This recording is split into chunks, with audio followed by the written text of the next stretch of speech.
মুসলমান ভাই আমার বন্ধুরা, আমার দিলটা নরম করে দেন, কোনো দিকে নজর নাই। এই সাদাত সালামি বয়স বড় বেশি হয়ে গেছে, 35-এর ঊর্ধ্বে চলে গেছে। মানুষটা অত্যন্ত খাটো, পাগুলো ফাটা ফাটা, চেহারাটা কালো কুৎসিত, ঠোঁটগুলো এত মোটা মোটা, নিচের ঠোঁটটা এত মোটা যে নিচে ঝুলে গেছে, উপরের ঠোঁটের সাথে মেলানো যায় না। কিন্তু এত কালো কুৎসিত হওয়ার পরও সে আল্লাহর নবীর একজন সাহাবী। জোরে কন্যা সুবহানাল্লাহ। তার দাম কত, তার দাম কত? পুরা দুনিয়ার অলিদেরকে যদি এক পালায় রাখা হয়, আর এই কালো কুৎসিত সাদাত সালামি ওই পায়ের ধুলা যদি এক পালায় রাখা হয়, পুরা দুনিয়ার অলি গাউস কুতুবদের চাইতে এই সাদাত সালামির পায়ের ধুলা আল্লাহর কাছে দাম বেশি। জোরে পান ঠিক না ঠিক? মুসলমান ভাইয়ের আমার বন্ধু, একদিন এই সাদাত সালামি পয়গম্বরে কেমন মহব্বত করতেন দেখেন। এই সাদাত সালামি রাস্তার পাশে বসে বসে হযরত নয়নে কাঁদে। পয়গম্বর আরবি সাল্লাল্লাহু আলাইহি ওয়াসাল্লাম সাদাত সালামির পাশ দিয়ে যাচ্ছেন, দেখেন সাদ কাঁদতেছে। আল্লাহ নবী মজা করার জন্য এবার সাদের দুই চোখখানা দুই হাত দিয়ে ধরেছেন। আল্লাহ নবী আওয়াজ পাল্টায়া সাদাত সালামের ডাক দেখায়, সাদ তুমি কেন কাঁদো, তুমি কেন কাঁদো? সাদাত সালামি জবাব দেয়, ও পথিক, আমারে কষ্ট দিও না। আমার যদি কষ্ট দাও, আল্লাহর কসম করে বলি, আমি তোমার নামে পয়গম্বরের কাছে বিচার দিব। বলেন তো তার চোখ ধরছে কে? আরো জোরে কান ধরছে কে? পয়গম্বর ধরছে। আর বিচার দিবে কার কাছে? পয়গম্বরের কাছে দিবে। এবার পয়গম্বর হাতটা ছেড়ে দিছে। হাতটা ছেড়ে দেওয়ার পরে সাদাত সালামি তাকায় দেখি সর্বনাশ, পয়গম্বর নিজে আমার চোখটা ধরছে। এবার সাদাত সালামি ডাক দেখায়, ও নবী গো, আমি কেন কাঁদে আপনি জানতে চান? পয়গম্বর ডাক দেখায়, ও সাদ রে, তুমি কেন কাঁদো? তুমি কেন কাঁদো? আমার একটু বলো, তুমি কেন কাঁদতেছো? মনের দিকে কাঁদো কেন? সাদাত সালামি ডাক দেখায়, ও নবী গো, জীবনে এমন কোনো সুন্নাত নাই যে আমি আমার জীবনে বাস্তবায়ন করি নাই। পয়গম্বর কিন্তু একটা সুন্নাত আমি আমার জীবনে বাস্তবায়ন করতে পারি নাই। কয় কি সুন্নাত? ও গো নবী, বিবাহের সুন্নাত আমি আজ পর্যন্ত আমার ভিতরে এটা বাস্তবায়ন করতে পারি নাই। পয়গম্বর আরবি সাল্লাল্লাহু আলাইহি ওয়াসাল্লাম ডাক দেখায়, ও সাদাত সালামি কেন কেন তুমি বিবাহ করতে পারো না কেন? সাদাত সালামি ডাক দেখায়, নবী গো, দেখেন আমার চেহারার কি সাইজ, আমার চেহারাটা কালো কুৎসিত, কেউ আমার সাথে বিবাহ দিতে চায় না। আল্লাহর পয়গম্বর বিশ্বনবী জনাবে মুহাম্মদুর রাসূলুল্লাহ সাল্লাল্লাহু আলাইহি ওয়াসাল্লাম ডাক দেখায়, সাদ রে, তোমার কি কোনো পছন্দের মেয়ে আছে নাকি? সাদাত সালামি ডাক দেখায়, ও নবী গো, আমার তো তেমন পছন্দের মেয়ে নাই। পয়গম্বর বলেন, ও সাদ রে, তোমার যদি কোনো পছন্দের মেয়ে থাকে তাইলে বলতে পারো, আমি তোমার জন্য সুপারিশ করব। সুবহানাল্লাহ, তোমার জন্য সুপারিশ করে দিব। সাদাত সালামি চিন্তা করে, আল্লাহর পয়গম্বর যেহেতু সুপারিশ করবে, তার মানে আল্লাহর পয়গম্বর সুপারিশ কেউ প্রত্যাখ্যান করতে পারবে না। ঠিক কিনা জোরে বলেন? সাদাত সালামি চিন্তা করে, তাইলে চাইলে বড়টাই চাবো, ভালো কমটা চাই লাভ নাই, বড়টাই চাইতে হবে। সাদাত সালামি ডাক দেখায়, নবী গো, ওই যে মদিনার মধ্যে আপনার এক সাহাবী, অত্যন্ত ধনী মানুষ, মদিনার মধ্যে শিল্পপতি একজন সাহাবী আছে। কয় হাস? কয় তার একটা মেয়ে আছে, যার উপাধি হলো হওয়ে মদিনা, যারে বিবাহ করার জন্যে মদিনার বড় বড় কোটিপতিরা পাগল। আল্লাহ নবী ডাক দেখায়, ও সাদ রে, তোমার মাথা কি খারাপ? তোমার আমি সুপারিশ করতে বলছি, তাই বলে এই বড়টা চাইব? সাদ ডাক দেখায়, নবী গো, আপনি কিন্তু আমার কাছে ওয়াদা দিছেন আমার জন্য আপনি সুপারিশ করবেন। এখন আপনি সুপারিশ করলে করেন, না করলে না করেন, কিন্তু আমি বিবাহ করলে ওটাই করব। চিৎকার দিয়ে কন্যা সুবহানাল্লাহ। কি মহব্বত পয়গম্বরের সাথে একজন সাহাবী। মুসলমান ভাই আমার দিলটা একটু নরম করেন। হযরত সাদ সালামের পয়গম্বর ডাক ডাকায়, সাদ রে ঠিক আছে, মন খারাপের দরকার নাই, যাও জলদি করে চলে যাও, ওই সাহাবীর ঘরের দরওয়াজায় দাঁড়ায় যাবা আর আমার কথা বলবা। পয়গম্বর আরবি সাল্লাল্লাহু আলাইহি ওয়াসাল্লাম আমারে পাঠাইছে আপনার কাছে আপনার মেয়ের বিবাহ দেওয়ার জন্য। সাদ সালামি পয়গম্বর ডাক ডাকায়, গো পয়গম্বর, আমার ভয় পায় যদি আমার দাওয়াত, যদি আমার দৌড়ানি দেয়, আমার যদি আঘাত করে আমি যদি মারা যাই তাইলে কি হবে? পয়গম্বর ডাক ডাকায়, ও সাদ রে, যাও যাও, তোমার জন্য আমি জান্নাতের দোয়া করব। সুবহানাল্লাহ জোরে বলেন।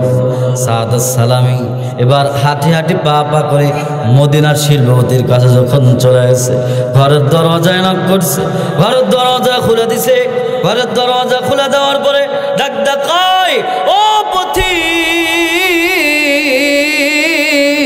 তুমি আমার ঘরের দরজায় কি বলবা বলো? সাদ সালামে ডাক ডাকায়, ও আল্লাহর নবীর সাহাবী, আমি হলাম নিজে একজন নবীর সাহাবী। কয় কি হয়েছে, কি জন্য আমার ঘরের দরজা আসছো?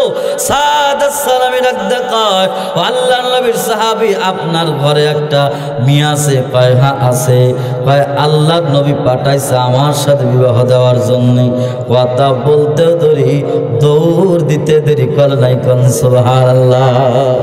এক দৌড় দিয়ে পয়গম্বর আরবি সাল্লাল্লাহু আলাইহি ওয়াসাল্লামের দরবারে চলে আসছে।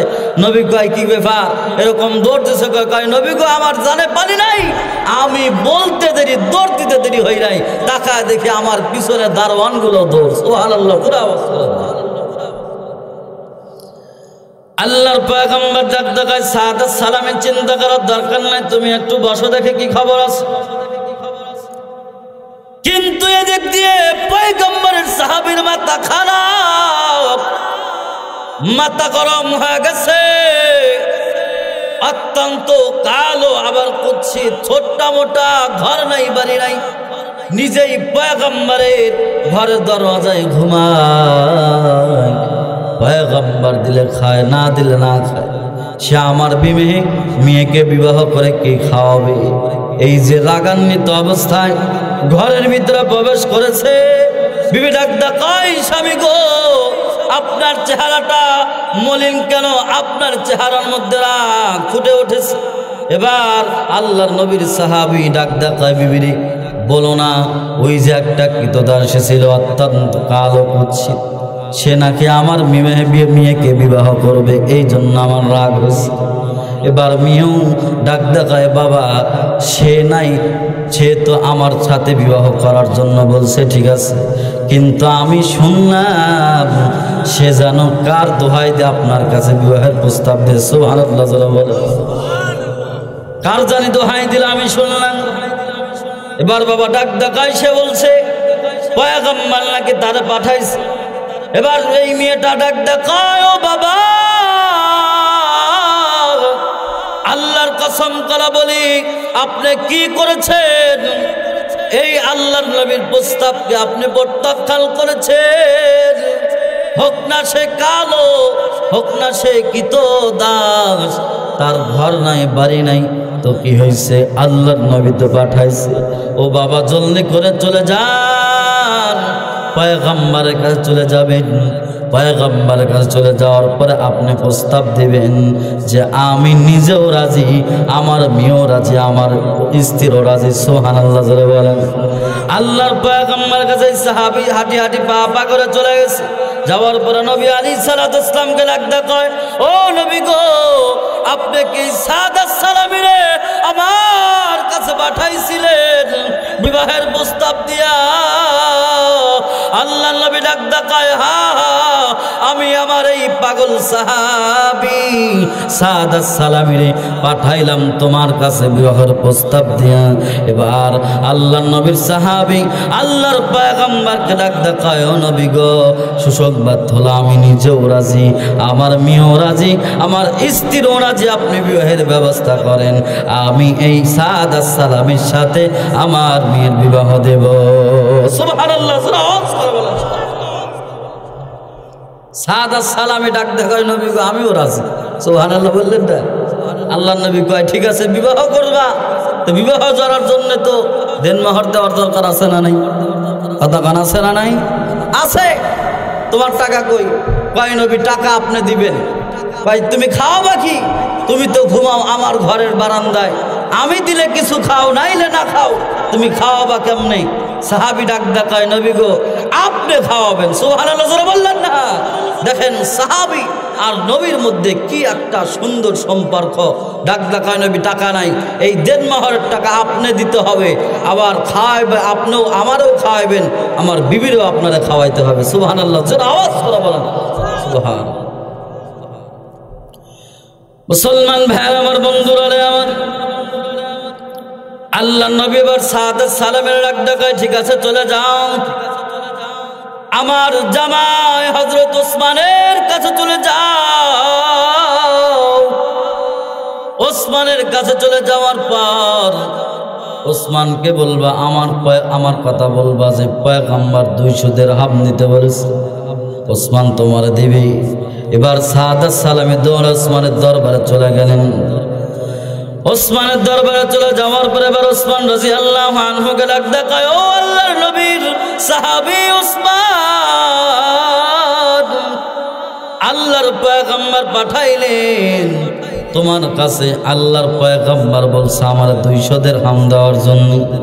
হযরত ওসমান আর দেরি করে নাই, এবার 200 দিরহাম এবার সাদ সালামের দিছে। 200 দিরহাম লইয়া আল্লাহর পয়গম্বর বিশ্বনবী মুহাম্মদুর রাসূলুল্লাহর কাছে চলে এসেছেন।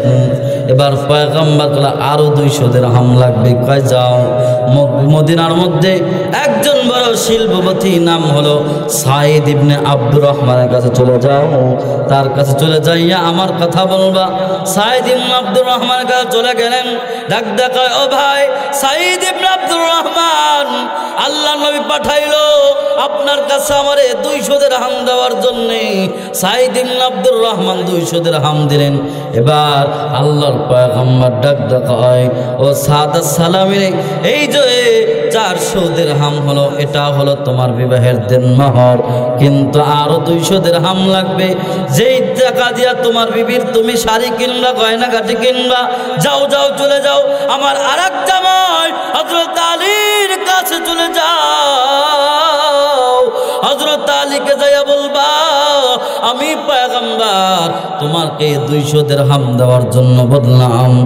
মুসলমান এবার এবার এই সাদ সালামি দৌড়া আলী হযরত আলী রাদিয়াল্লাহু আনহুর কাছে চলে গেলেন। হযরত আলী রাদিয়াল্লাহু আনহুর কাছে চলে যাওয়ার পরে এবার ডাক দেখায়, ওগো আল্লাহর নবীর সাহাবী আলী, আল্লাহর পয়গম্বর তোমাকে 200 দিরহাম দেওয়ার জন্য বলেছে। এবার আলী রাদিয়াল্লাহু আনহু ঘরের ভিতরে যা ছিল 200 দিরহাম বাহির করে এবার সাদ সালামি রেখে দিয়ে দিলেন। সাদ সালামি এবার আল্লাহ নবীর কাছে চলে আসলেন। পয়গম্বর ডাক দেখায়, ও সাদ রে, জলদি করে বাজারে চলে যাও, এই 200 দিরহাম দিয়ে তোমার বিবির জন্য কাপড় ক্রয় করবা, বিবাহের সামগ্রী ক্রয় করবা। সাদ সালামি চলে গেলেন, বাজারে চলে গেলেন। বাজারে চলে যাওয়ার পরে 100 টাকা দিয়ে একটা শাড়ি কিনেছে। এবার 200 টাকা দিয়ে আরো 100 টাকা দিয়া বিবাহের অন্যান্য আঞ্জাম সামগ্রী আঞ্জাম দিছে। এবার এইগুলো নিয়ে যখন সাদ সালামি চলে আসবে, এমন সময় কে যেন আলান করে, ও মদিনার বাজারে কে আসো রে, নাকে তেল দিয়া ঘুমাও, মদিনার বাজারে তোমরা এখনো ঘোরাফেরা করতেছো। অমুক দিক দিয়া আল্লাহ নবী যুদ্ধের ময়দানে আমার খায়, পয়গম্বর যুদ্ধের ময়দানে চলে গেছে, তোমরা কেউ আর ঘরে বসে থাকো না, জলদি করে চলে যাও। সাদ সালামের কানে আওয়াজটা আসার সাথে সাথে দৌড়া দোকানের কাছে চলে গেছে, ডাক দেখায়, ও দোকানদার ভাই, আমার জিনিসগুলো ফেরত লাও আর আমাকে টাকাগুলো দিয়ে দাও। সাদ সালামি রাদিয়াল্লাহু আনহু এই টাকার জিনিসগুলো ফেরত দিয়ে টাকাগুলো নিলেন। টাকাগুলো নেওয়ার পরে 100 টাকা দিয়ে একটা ঘোড়া ক্রয় করেছে, আর 50 টাকা দিয়া একটা বোরকার কাপড় ক্রয় করেছে, আর 50 টাকা দিয়ে একটা তরবারি ক্রয় করেছে। এই ঘোড়ার উপর চড়া এই বোরকার কাপড়টা পুরা শরীরটা পেছায়া এবার যখন যুদ্ধের ময়দানে চলে গেছে, আল্লাহ নবী তাকায় দেখে যে কালো কাপড় পরিহিত একজন সাহাবী, একজন মানুষ যুদ্ধ করতেছে। আল্লাহ নবী তাকাছেন এই মানুষটাকে। এবার যখন সাদ সালামি হাতটা উঁচু করেছে, পয়গম্বর খেয়াল করতেছে এটা সাদ সালামি ছাড়া কেউ হবে না। এবার যুদ্ধ যখন শেষ হয়ে গেল, কিছু সংখ্যক সাহাবায়ে কেরাম রাদিয়াল্লাহু তাআলা আনহুম আজমাইন পয়গম্বরের কাছে চলে আসলেন। পয়গম্বরকে ডাক দেয়, ও নবী গো, ওইদিকে দেখেন একজন সাহাবী মৃত্যুর যন্ত্রণায় কাতরায়। আল্লাহ নবী দৌড়ে চলে গেলেন। আল্লাহ নবী দৌড়ে চলে যাওয়ার পর তাকায় দেখেন এই সাহাবী অন্য কোন সাহাবী নয়, এই সাহাবীটা আল্লাহ নবীর পাগল সাহাবী, নাম হলো সাদ সালামি রাদিয়াল্লাহু তাআলা। আল্লাহ নবী বিশ্বনবী সাদ সালামের ডাক দেয়, সাদ রে, তোমার বিবাহের জন্য আমি ছুটি দিলাম, সাদ তুমি কেন যুদ্ধের ময়দানে আসলা? সাদ ডাক দেয়, নবী গো, আমি তো আপনার আগেই বলেছিলাম আমার যৌবনের খাহিশ মিটানোর জন্য আমি বিবাহ করতে চাই না গো নবী, আমি আপনার সুন্নতকে পালন করার জন্য আমি বিবাহ করতে চাইছি। আল্লাহু আকবার, জোরে আওয়াজ করে বলেন আল্লাহু আকবার। এবার আল্লাহ নবীকে ডাক দেয়, নবী গো, ও গো পয়গম্বর, আপনি আমাকে কথা দেন আমি যখন মারা যাব, ও গো পয়গম্বর, আপনি নিজে আমার জানাজা পড়াইবেন, এমনকি আমার কোলে কইরা আপনি আমার কবরের মধ্যে নামায় দিবেন। আল্লাহ নবী বিশ্বনবী মুহাম্মদ সাল্লাল্লাহু আলাইহি ওয়াসাল্লাম ডাক দেয়, সাদ রে, যাও যাও যাও, তোমার এই আবদারগুলো আমি পূরণ করব। এবার সাদ সালামি যখন শাহাদত বরণ করলেন, পয়গম্বর আরবি সাল্লাল্লাহু আলাইহি ওয়াসাল্লাম নিজে সাদ সালামির জানাজা করলেন, নিজে কবরের মধ্যে সাদ সালামির কোলে করে নামাইলেন। কবরের উপর দিক থেকে আবু বকর কাঁদে, ওমর ওসমান কাঁদে, আর ডাক ডাকাহারে, এই কবরের মধ্যে যদি সাদ সালামি না হয়ে আমি আবু বকর হতাম, কতই না ভালো হইতো, কতই না ভালো হইতো। আমার কবরের মধ্যে পয়গম্বর নিজে নামতো, কিয়ামত পর্যন্ত পয়গম্বরের শরীরের মেশক আম্বরের ঘেরান আমি আবু বকর পাইতাম। আল্লাহু আকবার। এ মুসলমান, পয়গম্বর আরবি সাল্লাল্লাহু আলাইহি ওয়াসাল্লাম এবার সাদ সালামির এবার দাফন কাফন শেষ করে যখন কবর থেকে উঠবেন, সাহাবায়ে কেরাম খেয়াল করেন পয়গম্বর এক পা দিয়ে হাঁটে, আর এক পা উঁচু করে হাঁটতেছে। পুরা পা মাটিতে ফালায় না, পায়ের গোছা দিয়ে ফালায় না, পায়ের গোড়ালি ফালায় না, পায়ের আগা দিয়া হাঁটি হাঁটি পা পা করে এরকম বেছে বেছে হাঁটতেছে। সাহাবায়ে কেরাম পয়গম্বরকে জিজ্ঞাসা করো, গো পয়গম্বর, আপনি এমন হাঁটেন কেন? আপনি পুরা পা জমিনে ফালান না কেন? পয়গম্বর বলে, ও সাহাবীরা, আমি যেটা জানি তোমরা সেটা জানো না, আমি যেটা দেখি তোমরা সেটা দেখো না। আমি তাকা দেখতেছি এই সাদ সালামির জানাজার মধ্যে আল্লাহ পাক রব্বুল আলামিন এমন অসংখ্য অগণিত ফেরেশতা নাজিল করেছে যে জমিনে পা ধোয়ার জায়গা নাই। সুবহানাল্লাহ। জমিনের মধ্যে পা রাখার জায়গা নাই, এমন অসংখ্য অগণিত ফেরেশতা আল্লাহ পাক রব্বুল আলামিন সাদ সালামির জানাজায় দান করেছে। সুবহানাল্লাহ। আওয়াজ করে বললেন না? মুআজ্জাজ মুহতারাম, এটা হলো সাহাবায়ে কেরাম রাদিয়াল্লাহু আনহুমদের নবীদের প্রতি মুহাব্বত। ও বন্ধু, একটা কথা না বললেই নয়, হযরতে খলিফায়ে আউয়াল আবু বকর সিদ্দিক রাদিয়াল্লাহু আনহু, যিনি পয়গম্বরের পরেই সবচাইতে মর্যাদার অধিকারী যিনি, তিনি হলেন সিদ্দিক আকবর আবু বকর সিদ্দিক রাদিয়াল্লাহু আনহু। ঠিক কিনা? জোরে আওয়াজ করে বলেন। এই আবু বকর সিদ্দিক রাদিয়াল্লাহু আনহু নবী আলাইহিস সালাতু ওয়াস সালামকে এমন মহব্বত করেছেন, এমন ভালোবেসেছেন। হযরত আম্মা আয়েশা সিদ্দিকা রাদিয়াল্লাহু তাআলা আনহা একদিন পয়গম্বর আরবি সাল্লাল্লাহু আলাইহি ওয়াসাল্লামের সাথে রাত্রিবেলায় পায়চারি করতেছিলেন। আকাশের দিকে তাকায়া নবী আলাইহিস সালাতু ওয়াস সালামকে বলে, ওগো নবী, এই আকাশের ভিতরে যে লক্ষ কোটি কোটি গুণ বেহাত, যার কোনো হিসাব নাই, তারকারাজি দেখা যায়, ওগো নবী, এইরকম ও আপনার সাহাবীদের মধ্যে এরকম তারকার মতো অগণিত আমল কি কারোর আছে? হযরত আম্মা আয়েশা সিদ্দিকার মনে আশা ছিল যে আল্লাহর নবী হয়তো আমার বাবার নাম বলবে। ঠিক কিনা? জোরে আওয়াজ করে বলেন। মুসলমান ভাইয়ের আমার, বন্ধুরা আমার, পয়গম্বর আরবি সাল্লাল্লাহু আলাইহি ওয়াসাল্লাম আম্মা জান আয়েশা সিদ্দিকা রাদিয়াল্লাহু তাআলা আনহাকে ডাকতে বলে, ও আয়েশা রে, অবশ্যই অবশ্যই আই আকাশের তারকারাজি যেমন গোনা যায় না বেহাত, আমার উম্মতের মধ্যে এমন উম্মত আছে যার আমলনামাও গোনা যায় না। আয়েশা খুশি হয়ে গেছে, মনে হয় আমার বাবার নাম বলবে। কিন্তু আল্লাহর পয়গম্বর সাল্লাল্লাহু আলাইহি ওয়াসাল্লাম ডাক দেয়, আয়েশা, এই সাহাবীটা হলো খাত্তাবের বেটা ওমর। আল্লাহর পয়গম্বর বিশ্বনবী জনাবে মুহাম্মদুর রাসূলুল্লাহ সাল্লাল্লাহু আলাইহি সাল্লামের কথা শোনার সাথে সাথে আম্মা জান আয়েশা সিদ্দিকা রাদিয়াল্লাহু আনহুর মন খারাপ হয়ে গেল। পয়গম্বর আরবিকে আল্লাহর নবী বুঝতে পারলেন আয়েশার মন খারাপ, তার বাবার নাম বলি নাই, এই জন্য আয়েশার মন খারাপ হয়ে গেছে। এবার আল্লাহর নবী মুস্কি হাসি দিয়ে ডাক দেখা, আয়েশা, মন খারাপ করার কোনো দরকার নাই, তোমার বাবার নাম বলে এই জন্য মন খারাপ। শোনা রাখো যে ওমরের সারা জীবনের আমল নামা যদি এক বেলায় রাখা হয়, আর তোমার বাবার সারা জীবনের আমল নামা লাগবে না। তোমার বাবার ওই একটা হিজরতের রাত্রে আমল নামা যদি এক বেলায় রাখা হয়, ওমরের সারা জীবনের আমল নামার চাইতে তোমার বাবার ওই হিজরতের আমল নামা বেশি ভারী হয়ে যাবে। সুবহানাল্লাহ।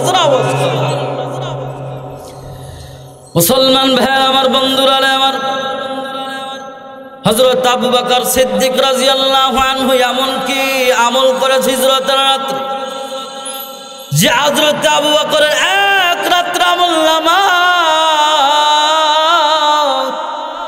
হযরত ওমরের সারা জীবনের আমল নামার চাইতেও বেশি ভারী। হে মুসলমান, পয়গম্বর আরবি সাল্লাল্লাহু আলাইহি ওয়াসাল্লাম বলেন, ও দুনিয়ার মানুষ শোনো, আমার আবু বকরের পক্ষ থেকে হিজরতের রাত্রে আমার প্রতি যেই মহাব্বত আর ভালোবাসা প্রকাশ পেয়েছিল, কিয়ামত পর্যন্ত কোনো উম্মতের পক্ষে এরকম মহাব্বত প্রকাশ করা সম্ভব না। ঠিক কিনা? জোরে আওয়াজ করে বলেন। হযরত আবু বকর সিদ্দিক আল্লাহর পয়গম্বরকে কেমন মহাব্বত করতেন, কেমন মহাব্বত করতেন বন্ধু।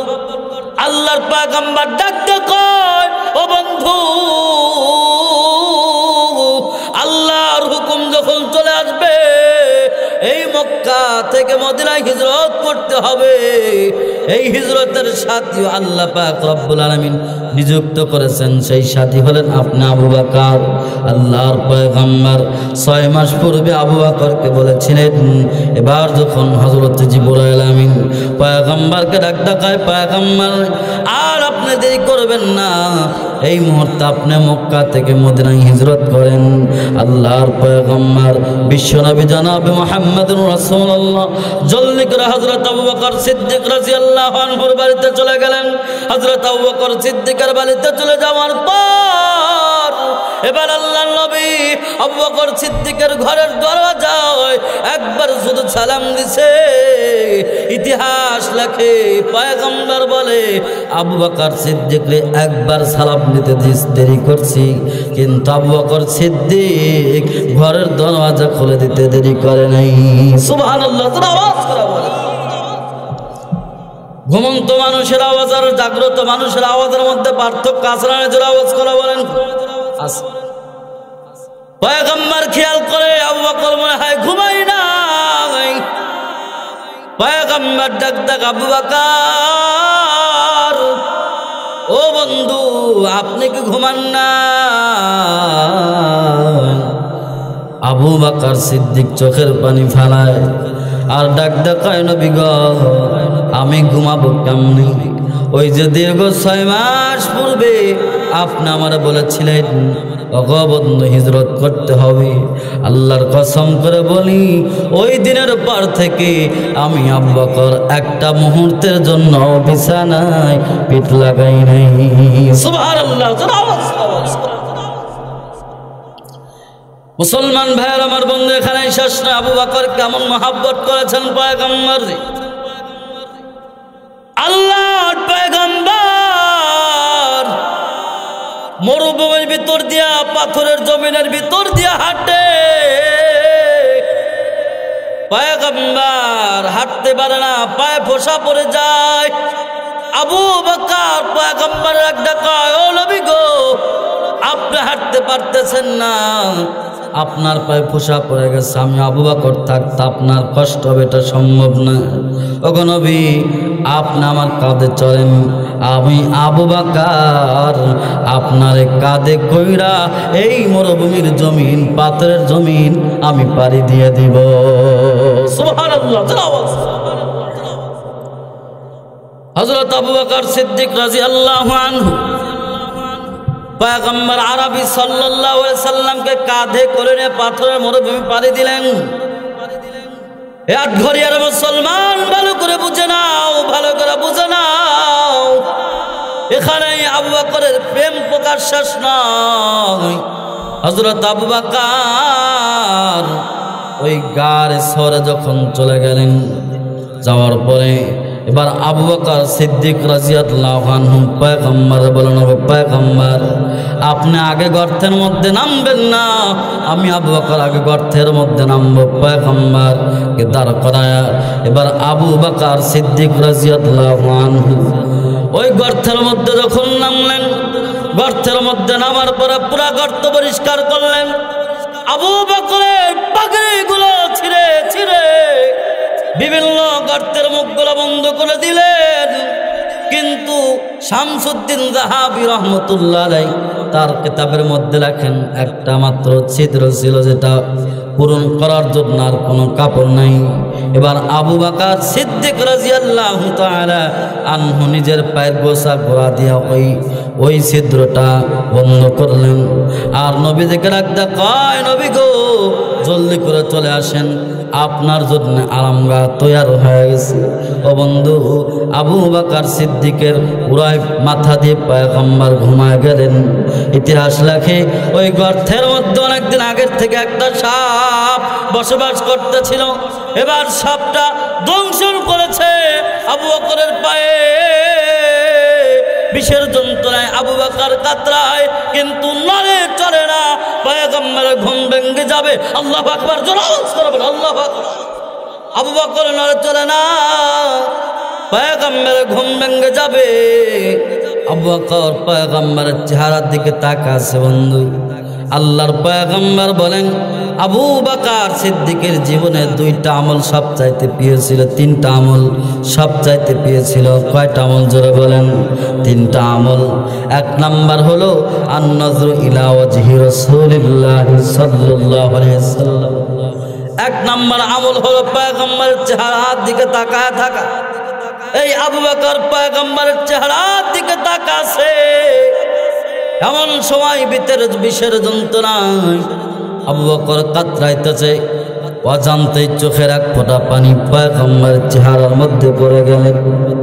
পয়গম্বর বসে দাঁড়ায় গেলেন। পয়গম্বর ঘুম ভেঙে গেল।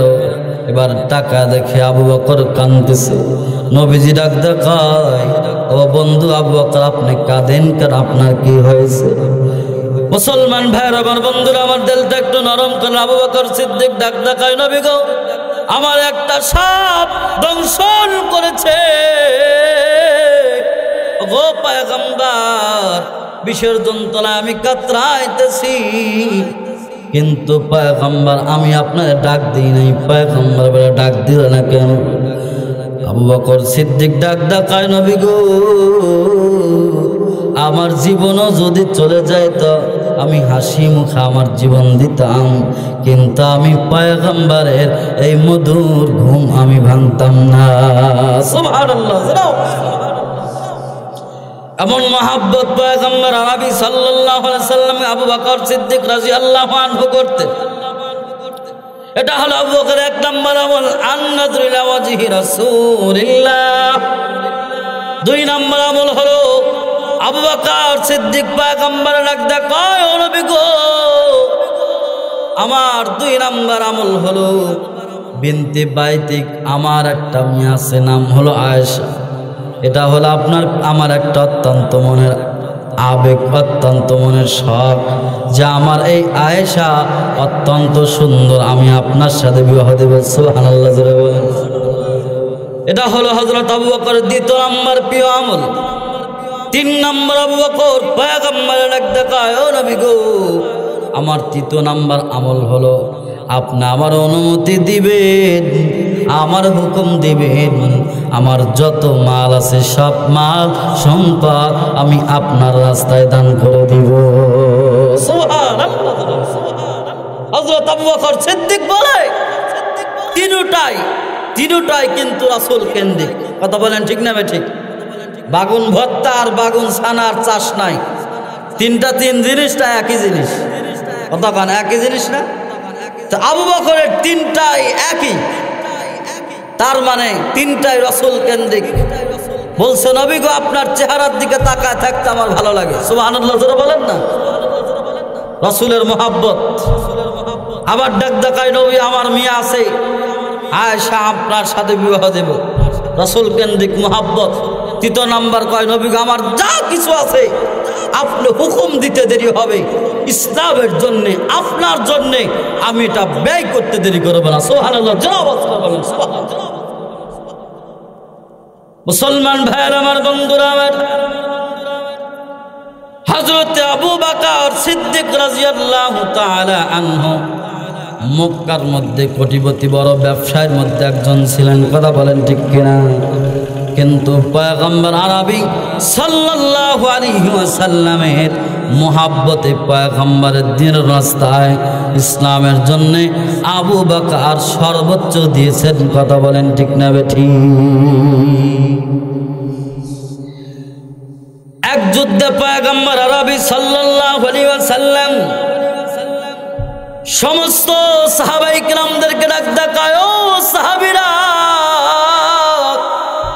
তোমরা যুদ্ধের জন্য যা কিছু পারো তোমরা ইসলামের জন্য আমার এই যে চাদর রাখলাম এর মধ্যে তোমরা দিয়ে দাও। এবার সমস্ত সাহাবাই কিরাম যা মাল ছিল তার 3 ভাগ করে, 1 ভাগ কেউ 1 ভাগ রেখেছে, 2 ভাগ নিয়ে এসেছে, কেউ 2 ভাগ রাখছে, 1 ভাগ নিয়ে পয়গম্বরের কাছে হাজির হয়েছে। হযরত ওমর ইবনুল খাত্তাব রাদিয়াল্লাহু তাআলা আনহু তিনিও তার পরিবারের যত সম্পদ ছিল সম্পদগুলো 3 ভাগ করে 2 ভাগ নিয়ে আসছে, 1 ভাগ রাখছে। এবার হযরত ওমর মসজিদের সাথে হেলাত নিয়ে দাঁড়াছে আর চিন্তা করে যে আজকে আবু বকর জীবনে কোনোদিন আমরা হারাইতে পারলাম না। আমি ওমর সারাটা জীবন আবু বকরের সাথে আমি আমলের প্রতিযোগিতা করছি, কিন্তু কোনোদিন হারাইতে পারি নাই। আজকে আমার আবু বকরের ঘরে তো কিছুই নাই, আমি অনেক জিনিস নিয়ে আসছি, আজকে মনে হয় আবু বকর হেরে যাবে। মুসলমান ভাইয়ের আমার বন্ধুরা আমার, আল্লাহর নবী তাকাছে আবু বকরের রাস্তার দিকে। আল্লাহর নবীর দিল মানে না কোন সময় আবু বকর আসবে তার জিনিসটা আমি গ্রহণ করব। এক পর্যায়ে অপেক্ষার প্রহর শেষ হয়ে গেল। হযরত আবু বকরকে দেখা যায় ছোট্ট একটা টোপলা লইয়া আবু বকর সিদ্দিক পয়গম্বরের দিকে আসতেছেন। পয়গম্বর এবার মনে মনে খুশি। ওমর ইবনুল খাত্তাব তাকায় দেখে আবু বকরের হাতে ছোট্ট একটা টোপলা দেখা যায়। ওমরও খুশি হয়ে গেছে, আজকে আবু বকর আর আমার সাথে পারবে না,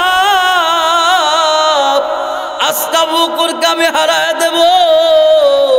এবার আবু বকর হাঁটি হাঁটি পা পা করে পয়গম্বরের কাছে চলে আসলেন। পয়গম্বরের কাছে চলে আসার পর আল্লাহর পয়গম্বর ডাক দেখায়, আবু বকর তুমি কি নিয়ে আসছো? এবার আবু বকর চোখের পানি ছেড়ে ডাক দেখায়, নবী গো আমি তেমন কিছু জিনিস আনতে পারি না, এই যে কয়েকটা জিনিস আমি আনছি আমার ঘরের ভিতরে কোনো সম্ভব নাই। পয়গম্বর ডাক দেখায়, ও আবু বকর তুমি ঘরের ভিতরে তোমার পরিবারের জন্য তুমি কি রেখে আসছো? আবু বকর চোখের পানি ছাইরা ডাক দেখায়, নবী গো আমি আমার ঘরের মধ্যে দুইটা জিনিস রেখে আসছি। এক নাম্বার হলো আমার মাওলা, আর এক নাম্বার হলো আমার মাসুক পয়গম্বর। সুবহানাল্লাহ, এই দুইটা জিনিস আমি আমার ঘরে রেখে আসলাম। পয়গম্বর চোখের পানি ছেড়ে দিয়া ডাক দেখায়, ও সাহাবীরা আজকেও তোমরা কেউ আবু বকরের সাথে পারো নাই। আল্লাহু আকবার।